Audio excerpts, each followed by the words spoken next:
di penjara. Pendukung Jokowi bahagia. Guys, kalian termasuk yang bahagia atau tidak? Yuk, ditunggu di kolom komentar guys. Nah, halo, gimana nih Pak Suryo, Pak Rismon, Dokter Tifa? Siapin mental ya, cukur rambut biar rapi, luluran biar bersih, dan nanti pas dipajang bagus dilihatnya. Kalau Pak Roy Suryo nanti jadi tersangka, dia pasti ingin lihat ijazah asli Pak Jokowi.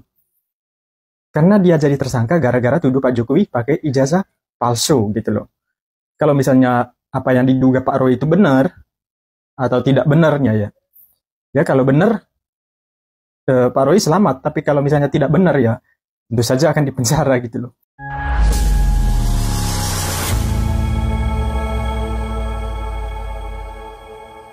Assalamualaikum warahmatullahi wabarakatuh, saudara-saudaraku sebangsa dan setanah air dimanapun kalian berada, semoga kalian selalu dalam kondisi sehat walafiat. Berjumpa lagi dengan saya di Gaspol Update. Kami bukanlah buzzer pihak manapun, kami hanya menyajikan keputusan ada di tangan Anda. Teman-teman, ini ada video yang menurut saya cukup menarik, yakni tentang si ahli telepancika ya yang akhirnya berstatus tersangka dan dipenjara. Kata netizen, ahli telepancika dipenjara. Ternak Mulyono pun bahagia. Ya iyalah, itu sih bukan rahasia lagi ya.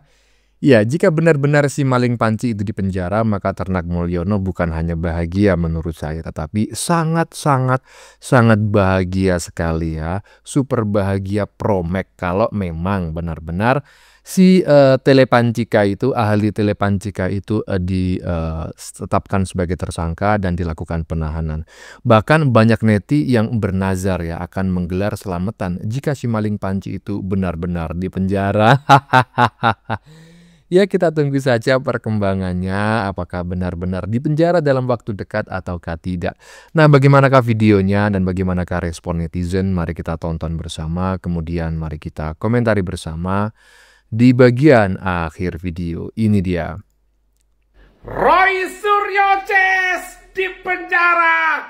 Pendukung Jokowi bahagia. Guys, kalian termasuk yang bahagia atau tidak? Yuk, ditunggu di kolom komentar guys. Anak-anak jenderal, pendukung Prabowo, pecinta Pak Jokowi, yang belum follow akun ini di follow dulu yuk. Pencet tanda plusnya guys. Guys, berita terbaru dari laporan Pak Jokowi terhadap penghina, penyinyir ijazah beliau. Ada pidana. Laporan Jokowi soal tudingan ijazah palsu dinaikkan ke tahap penyidikan. Artinya kawan-kawan, sebentar lagi ada tersangka dan kemungkinan dipenjara kawan-kawan. Berapa polisi Indonesia? Ayo terus dukung Pak Jokowi dalam menghadapi kaum-kaum itu kawan. Boom, boom, boom, meledak bos. Anak jenderal, gimana komentarnya anak jenderal? Apakah si maling panci sudah benar-benar dipenjara ataukah baru sekedar rumor yang dikembangkan oleh netizen? Hahaha. Ada pidana, laporan Jokowi soal tudingan ijazah palsu naik penyidikan. Kalau sudah naik menjadi penyidikan, tentu akan meminta tumbal sebagai tersangka. Siapa tersangkanya? Ya tentu saja yang selama ini telah diperiksa sebagai saksi. Kan begitu toh teorinya. Aduh.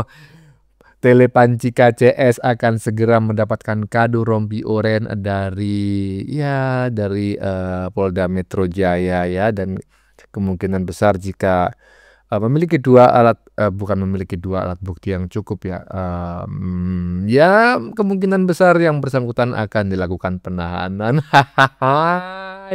Anak-anak jenderal, silakan tulis pendapat Anda di kolom komentar. Lanjut. Pak Roy Suryo mungkin segera akan menjadi tersangka ya. Targetnya itu akan menjadi tersangka. Karena apa? Yang dilaporkan Pak Jokowi terhadap Pak Roy Suryo, dugaan tindak pidana pencemaran nama baik atau fitnah. Diatur pasal 310 KUHP tentang tindak pidana dan pencemaran nama baik. Dan juga pasal 311 KUHP tentang fitnah dengan tuduhan yang tidak benar. Atau pasal 35 dan 51 Undang-Undang ITE, itu ada salah satu laporan polisi. Laporan polisi tersebut pelapornya adalah Pak Jokowi. Dan hasil penyelidikan Polda Metro Jaya terhadap Pak Roy Suryo sudah ditemukan dugaan peristiwa pidana sehingga perkaranya itu akan ditingkatkan ke tahap penyidikan untuk laporan Pak Jokowi. Artinya, nanti kasus ini tuh kalau naik ke tahap penyidikan, pasti akan ketemu gitu loh, pasti akan ketemu siapa yang akan menjadi tersangka. Pertanyaanku gini, kalau misalnya analisaku ya, kalau misalnya Pak Roy Suryo nanti jadi tersangka, misalnya Pak Roy Suryo itu masuk ke penjara deh, gitu aja. Apakah Pak Jokowi itu tetap tunjukkan ijazah aslinya? Karena yang Pak Roy Suryo kan kenapa dia jadi tersangka? Ya karena dia itu menduga kalau Pak Jokowi itu pakai ijazah palsu. Jadi kalau dia mau masuk penjara, harusnya kan dibuktikan dulu apakah yang dia tuduh atau yang dia duga selama ini benar atau tidak gitu. Makanya aku berpikir kalau Pak Roy Suryo nanti jadi tersangka, dia pasti ingin lihat ijazah asli Pak Jokowi. Karena dia jadi tersangka gara-gara tuduh Pak Jokowi pakai ijazah palsu gitu loh. Kalau misalnya apa yang diduga Pak Roy itu benar atau tidak benarnya ya.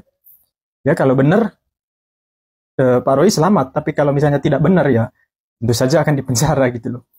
Ini aku heran gitu loh. Kalau dia jadi tersangka, apakah Pak Jokowi tetap tidak mau tunjukkan ijazahnya gitu? Seharusnya nanti Pak Roy itu kalau misalnya dia mau masuk penjara atau udah jadi tersangka, dia harus ingin lihat ijazah asli Joko Widodo dan nanti dites gitu loh apakah asli atau palsu. Dia harus lihat. Dan itu harus dilihatkan oleh seluruh masyarakat Indonesia supaya masalahnya itu selesai. Ya, bukan targetnya akan menjadi tersangka ya. Kalau ada targetnya menjadi tersangka seperti yang disampaikan oleh netizen barusan di bagian depan, itu ada indikasi bahwa Roy Suryo ini dibidik. Salah nggak salah harus dijadikan tersangka atau ditahan. Kurang tepat menurut saya ya. Jadi bukan target. Tetapi memang karena yang bersangkutan memiliki cukup bukti untuk ditetapkan sebagai tersangka dan dilakukan penahanan, kemudian divonis 12 tahun penjara, denda 12.000 triliun. Aduh, terancam jadi tersangka pencemaran nama baik Pak Jokowi. Ya kita tunggu saja bareng-bareng ya. Karena kasusnya dari penyelidikan sudah naik menjadi penyidikan, maka sebentar lagi pasti akan ada yang dijadikan tersangka. Kalau dugaan saya yang akan dijadikan tersangka pertama itu ya yang selama ini sudah dipanggil ya, termasuk Mbah Egy ya yang melarikan diri ke luar negeri ya dengan dalih sakit dan menjalani tindakan operasi ya. Kalau sudah dipanggil oleh oleh Polda Metro Jaya 2 kali mangkir, dipanggil paksa kan begitu toh. Iyalah, lanjut. Kasus ijazah palsu Pak Jokowi sudah naik ke tahap penyidikan. Kemarin Polda Metro Jaya sedang mengumumkan bahwa kasus ijazah Pak Jokowi ini dan beberapa kasus lainnya dengan beberapa dugaan sudah naik ke tahap penyidikan. Nah, lo gimana nih Pak Roy Suryo, Bang Rismon, Dokter Tipa? Siapin mental ya, cukur rambut biar rapi, luluran biar bersih, dan nanti pas dipajang bagus dilihatnya. Siapin mental ya gak coy? Hahaha, siapin mental ya. Hah, gimana? Mental aman? Aduh. Gimana mental? Aman gak nih mental? Aduh. Panci gayamu aja selangit ya kan, keluar sana keluar sini seolah-olah paling benar sendiri. Belum lagi si krisis moneter ya kan, belum lagi si aki-aki. Jokowi harus segera diadili. Ya, sebentar lagi tunggu aja, dalam waktu yang tidak akan lama kalian akan mendapatkan kado istimewa dari Polda Metro Jaya berupa rompi oren. Makanya jangan suka menuduh orang, jangan suka memfitnah kalau nggak punya bukti. Lanjut.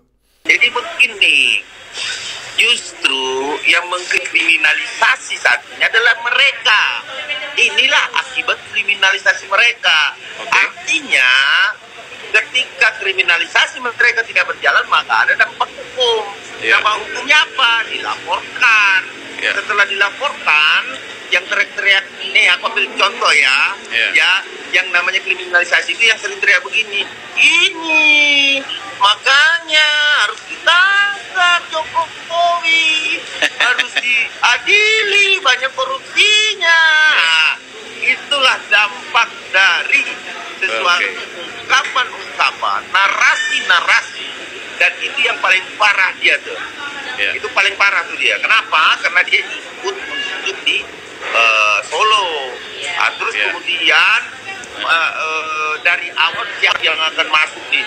Nah, kalau tanggapan Pradi Bersatu terkait persoalan ini, saya menjawabnya, aku tak bisa ngomong apa-apa lagi, bro. Udah nyaman banget, hatiku udah tenang banget. Dari kemarin aku gemes kan, sekarang aku nyaman banget. Artinya aku bisa mempercayai penyidik profesional dan bekerja penuh kehati-hatian. Menaikkan sidik ini dengan penuh kehati-hatian. Juang, kita tetap mengedepankan kebenaran, bahwa tidak boleh bapak bangsa kita yang sudah berjasa 10 tahun dalam pemerintahan dihina dan dicemooh serta didiskriminasi oleh orang-orang yang tidak bertanggung jawab karena kalah dalam pemilu. Saya tetap mengawasi kalian, semoga semua terungkap dengan jelas. Dan ingat, ya teman-teman, kawal ini, lihat ini, jangan sampai ada yang kabur. Siapa tahu dia kabur ke daerah kalian. Nah, saya sependapat dengan apa yang disampaikan oleh pengacara yang barusan kita saksikan ya, yang menggunakan baju biru dengan potongan rambut yang agak nyeleneh gitu ya, bahwa yang sebetulnya melakukan kriminalisasi itu bukanlah Pak Jokowi kepada mereka-mereka yang saat ini terdesak ya, dan sebentar lagi akan berstatus sebagai tersangka, bukan ya. Jadi Pak Jokowi tidak pernah mengkriminalisasi si dokter mangkrak ya kan, kemudian ahli telepancika, kemudian ahli digital forensik abal-abal ya, si krisis moneter, ataupun si aki-aki suara cempreng ya kan, ataupun Mbah Egi. Nggak ada yang dikriminalisasi. Justru sebaliknya, mereka lah yang mengkriminalisasi Pak Jokowi ya kan. Kemudian Pak Jokowi melakukan serangan balik. Nah, serangan balik inilah yang tidak pernah mereka bayangkan. Begitu Pak Jokowi melakukan serangan balik, waduh, kalian kocar kacir, aduh, mantap kali pokoknya ya, dari penyelidikan naik ke penyidikan, tinggal menunggu siapa yang akan ditetapkan sebagai tersangka. Lanjut. Sesuai dengan prediksi saya kemarin, hari ini saya membaca berita di kompas.com bahwa Polda Metro Jaya meningkatkan status kasus tudingan ijazah palsu Pak Jokowi dari penyelidikan ke penyidikan. Ya, nah itu dasarnya katanya gelar perkara kemarin tanggal 10 Juli 2025. Nah, dengan demikian seperti yang kemarin di video saya ingatkan agar Roy Suryo CS, ya, Roy Suryo, Rismon Sianipar dan sebagainya bersiap juga menghadapi fakta itu. Jadi sekarang dengan adanya peningkatan status dari penyelidikan ke penyidikan, itu berarti faktual atau in practice kalian itu akan menjadi tersangka gitu. Ya, akan dipanggil menjadi tersangka. Dan karena itu sudah harus siap melakukan pembelaan diri. Ya. Nah, dengan demikian juga dapat disimpulkan bahwa hasil gelar khusus kemarin itu dalam bahasa praktis saya katakan sengotot apapun kalian mau membuktikan tentang kepalsuan ijazah itu sudah tidak ada gunanya gitu. Karena kemarin saya berdasarkan pernyataan dari Kompolnas saja saya sudah bisa memprediksi itu bahwasannya kecenderungannya sudah mengakui kredibilitas Baris Krim Polri gitu di dalam menguji keaslian ijazahnya Jokowi itu. Jadi kalau Baris Krim sudah confirm identik, UGM juga sudah mengkonfirm, ya dikatakan Rismon kemarin UGM nggak hadir ya, padahal menurut Kompolnas UGM pun sudah memberikan suara di situ di dalam gelar khusus kemarin, hadir artinya ya sudah mengklarifikasi dan mengkonfirmasi tentang keautentikan ijazah Jokowi. Begitu juga dari banyak teman-teman seangkatannya Pak Jokowi juga sudah memberikan testimoni bahwa benar beliau itu memang lulusan Fakultas Kehutanan UGM November 1985 yang ijazahnya juga didisplay sama sebenarnya dengan mereka. Maka menurut hemat saya sekarang Anda jangan berhalusinasi lagi atau ilusi lagi untuk ngotot di kasus laporan Anda atau laporannya TPUA itu. Ya, itu nggak ada gunanya. Sekarang lebih baik kalian itu mempersiapkan diri menghadapi status sebagai tersangka.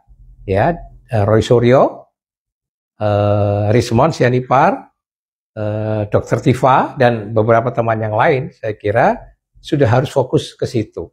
Nah, kita akan melihat nanti sampai di persidangan, apakah kalian mampu membela diri, membuktikan bahwa kalian tidak memfitnah, tidak mencemarkan nama baik Pak Jokowi, tidak melakukan hasutan, ya dan sebagainya itu. Itu kan pasal-pasal yang dihujamkan kepada kalian. Kita akan melihat, kita akan menunggu. Nah, kalian harus konsisten gitu di dalam pertarungan ini. Ini semua adalah risiko hukum. Kita mau melihat seberapa ketegaran kalian gitu. Dan di sisi yang lain, kita masih harus melihat realitas bahwa Pak Jokowi meskipun sudah bukan menjadi presiden lagi, tapi bukan orang yang powerless gitu, ya. Beliau masih orang yang powerful gitu. Sehingga duel hukum ini antara grup kalian di satu sisi, TPUA di satu sisi dengan Pak Jokowi, kita akan lihat hasilnya di dalam persidangan nanti. Dan apa yang ingin saya berikan catatan dari hal ini adalah ya kita akan melihat, kita akan menonton bagaimana penegakan hukum, proses penegakan hukum itu bisa berjalan fair, adil, jujur, objektif, atau singkatnya seluruh proses penegakan hukum ini dijalankan secara profesional atau tidak oleh seluruh concern parties, ya, oleh stakeholder dari polisinya, penuntut umum nanti, dan pengadilan. Saya kira ini akan seru dan kita akan melihat bagaimana kekuatan pembelaan diri kalian. Salam merah putih. Roy, Rismon, Tifa, DKK siap jadi tersangka, tanda tanya ya, itu yang tertulis di badan videonya, cuma kemungkinan besar tidak terlihat karena ini videonya cukup besar, kemudian kami crop di bagian tengah, bagian tepat orangnya, sehingga tulisan Roy, Rismon, Tifa, dan kawan-kawan siap jadi tersangka, tanda tanya itu tidak terlihat. Tetapi dari apa yang kita dengar bareng-bareng barusan, ya begitulah intinya. Tidak perlulah saya komentari lebih panjang lagi karena menurut saya yang sudah memprediksi bahwa si Panci, kemudian si krisis moneter, Dr. Mangkrak, dan kawan-kawan itu akan menjadi tersangka bukan 1-2 orang saja. Artinya apa? Ya berarti ya kan yang mereka lakukan ini di mata banyak orang ya memang salah, kan seperti itu. Makanya mereka melakukan prediksi-prediksi, dan menurut saya prediksi ini bukan bagian dari penggiringan opini ataupun hoax gitu ya. Karena memang faktanya mereka itu menuduh ijazah Pak Jokowi palsu tetapi tidak pernah bisa membuktikan. Mereka menuduh ijazah Pak Jokowi palsu tetapi yang diteliti adalah fotokopian. Mereka mengaku akademisi tetapi mereka nggak jelas, ya kan? Ahli telepancika, lulusannya nggak jelas, keahliannya apa nggak jelas, bisanya cuma gedabrus, cengar-cengir, ketika berdiskusi, berdebat dengan orang, omongan orang dipotong, ya nggak mau kalah, ya kan? Iya. Nah, jadi ya udah tepat lah. Jadi keputusan Polda Metro Jaya, keputusan Mabes Polri itu sudah sangat tepat menaikkan penyelidikan kasus dugaan ijazah palsu Pak Jokowi ini menjadi penyidikan, ya kan? Dan sebentar lagi kita menunggu siapa yang akan menjadi tersangkanya. Lanjut. Pak Pol, Ya, saya mau nanya nih Pak, apakah perkara yang sedang dihadapi Roy CS ini sudah naik sidik dari penyelidikan menjadi penyidikan? Apa benar Pak? Benar, tadi hari ini, hari Jumat, tanggal 11. Oh benar, iya.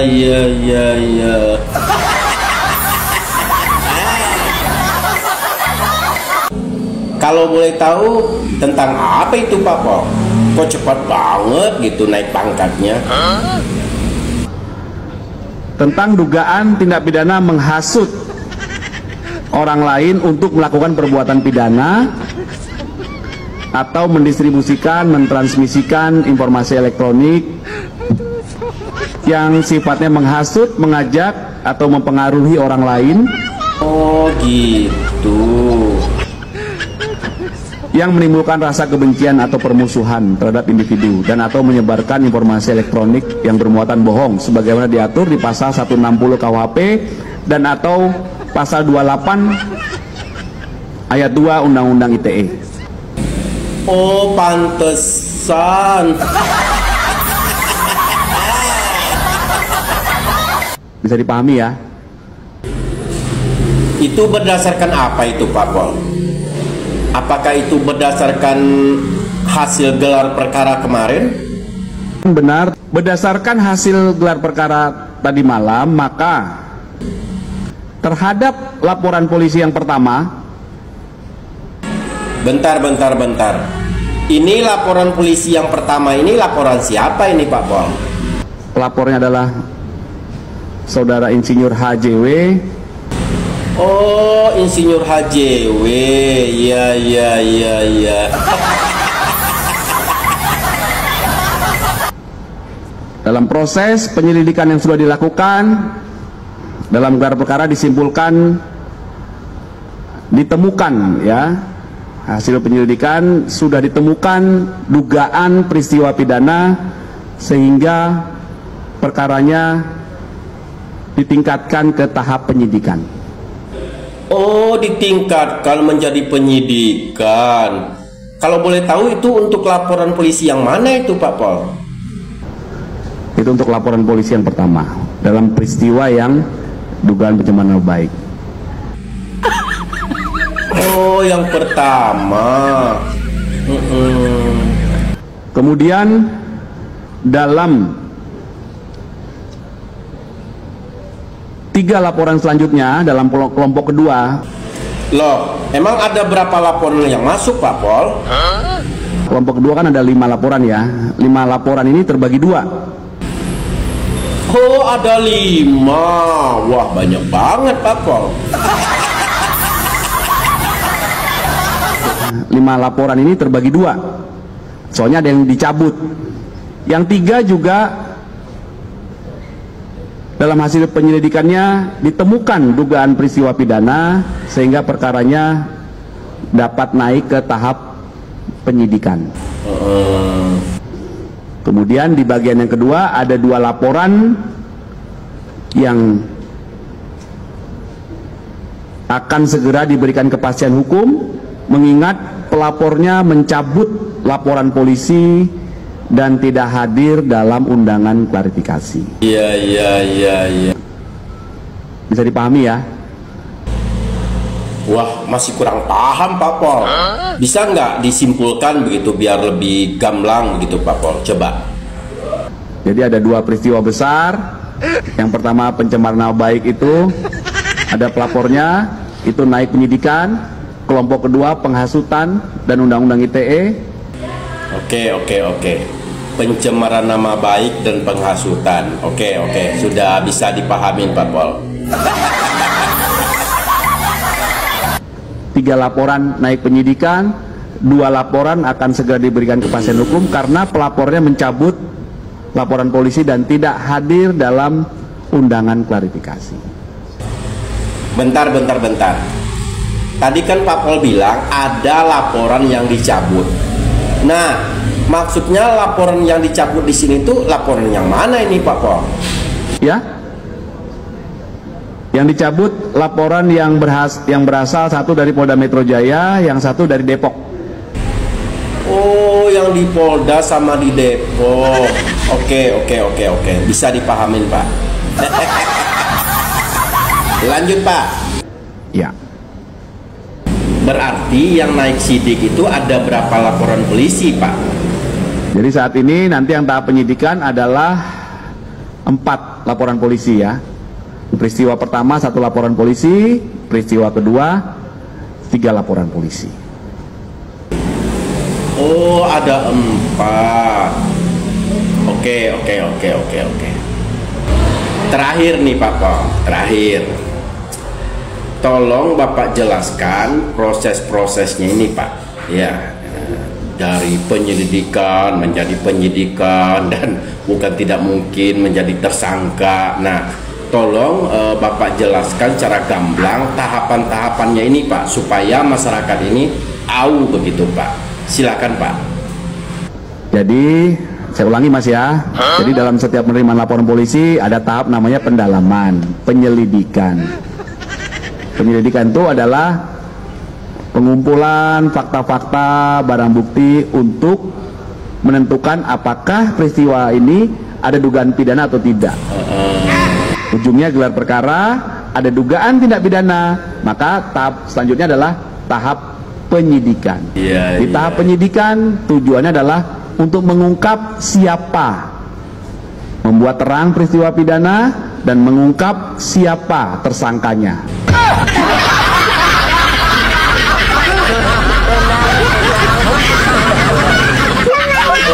Mantap Pak Pol. Inilah yang ditunggu-tunggu oleh sebagian besar rakyat Indonesia. Iya kan? Ya. Di kepastian hukum ini. Selama ini kan perhatian masyarakat Indonesia ini kan hanya tertuju dengan kasus ini Pak Pol. Sehingga hal-hal yang penting, yang lebih penting malah terlupakan begitu. Nah, jadi dengan terang benderangnya kasus ini, sehingga nanti masyarakat bisa bekerja seperti biasa lagi. Perhatiannya nggak tertuju kepada kasus ini. Semangat Pak Pol. Kita sebagai rakyat Indonesia sangat mendukung sekali langkah-langkah yang akan dilakukan oleh pihak kepolisian. Pokoknya semangat. Kita dukung sebagai rakyat Indonesia, kita dukung. Dan kami berharap dengan telah ditetapkan orang-orang ini sebagai tersangka, semoga Indonesia aman, tentram begitu Pak.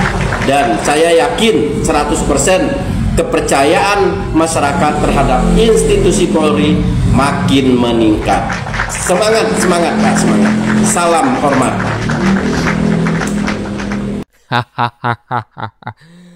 Mas Jimmy, aduh, pokoknya kalau udah Mas Jimmy bikin konten ya kan, mantap kali. Mudah-mudahan apa yang disampaikan oleh Mas Jimmy di bagian belakang barusan teman-teman ya, mudah-mudahan ketika mereka ini sudah menjadi tersangka, kemudian sudah dilakukan penahanan, mudah-mudahan Indonesia semakin aman, ya kan? Karena apa? Ya karena ini bisa menjadi pembelajaran seperti halnya yang pernah disampaikan oleh Pak Jokowi bahwa pelaporan dirinya ya, delik aduan terkait tuduhan ijazah palsu yang menurut saya itu mengandung bukan hanya pencemaran nama baik tetapi juga fitnah ya. Ini bagian dari shock terapi ya kepada orang-orang ya yang selama ini ikut-ikutan ya, FOMO menyerang Pak Jokowi, menduga ijazah Pak Jokowi palsu. Nah, ini merupakan shock terapi agar kita tidak mudah menuduh orang lain gitu ya, tidak mudah menuduh orang melakukan ya pemalsuan dan lain sebagainya. Ujung-ujungnya minta ditunjukkan. Nah, itu kan nggak boleh karena itu adalah hak pribadi gitu loh. Kita punya KTP, kita punya ijazah ataupun kita punya akte tanah misalnya ya, sertifikat, itu kan hak kita untuk menunjukkan kepada orang lain ataukah tidak, ya kan. Tapi selama ini ya kan seolah-olah ranah privasi itu sudah dilanggar oleh mereka-mereka yang selama ini menuduh ijazah Pak Jokowi palsu dan meminta Jokowi menunjukkan ijazahnya ke muka publik. Jadi mudah-mudahan ya kan mereka ini segera ditetapkan sebagai tersangka dan segera dilakukan penahanan, dan mudah-mudahan nanti divonis tidak dalam waktu yang singkat, kalau perlu 50 tahun 50 tahun penjara, ya kan.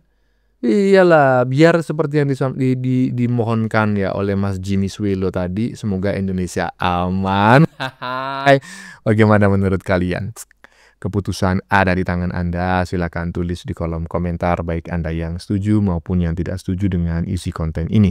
Sebelumnya saya memohon maaf jika dalam penyajian konten ini ada kata-kata yang menyinggung, kurang tepat penggunaannya, atau ada data yang dianggap keliru atau salah. Saya memohon maaf yang sebesar-besarnya. Kita jumpa lagi di lain video. Salam NKRI.